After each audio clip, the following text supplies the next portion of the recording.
So Guerrero has been offered a contract of about $350 million by the Blue Jays and turned it down. And he has set the beginning of spring training in Dunedin for the Blue Jays as the deadline. Either signs a contract or he's going to become a free agent.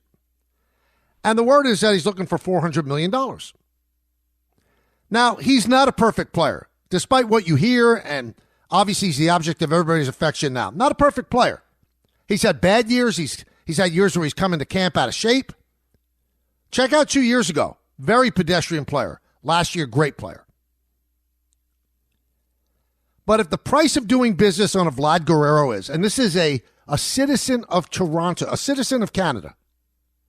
He's a Canadian citizen because he was born when his dad played for the Montreal Expos. Born in Canada.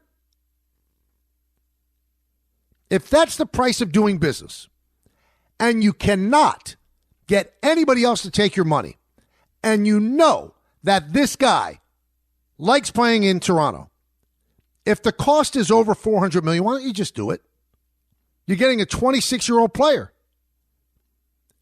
Guerrero is probably the one player that was the most affected by the Soto signing because his price went up.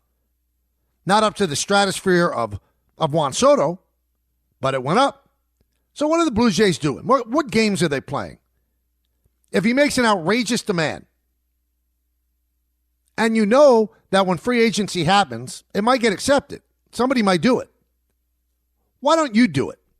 You're the team that can't keep players.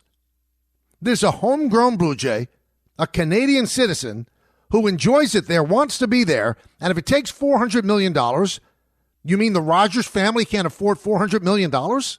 They own all of cable in the entire country. They're nowhere near any of the tax thresholds. So what are we doing? None of it makes sense. And because of their unwillingness to spend $400 to $450 million on Guerrero, that might free up a lifeline for Boris to get Alonso the contract that no team in their right mind would give a 30-year-old first baseman. Who's limited. Not a great defender, clogs up the bases. He's a great home run hitter whose numbers have trended downward over the last couple of years. If he didn't hit that home run off of Devin Williams, all you Met fans that are screaming about you got to do anything to keep him, you would not be screaming that much. He had a really good postseason after a really bad season.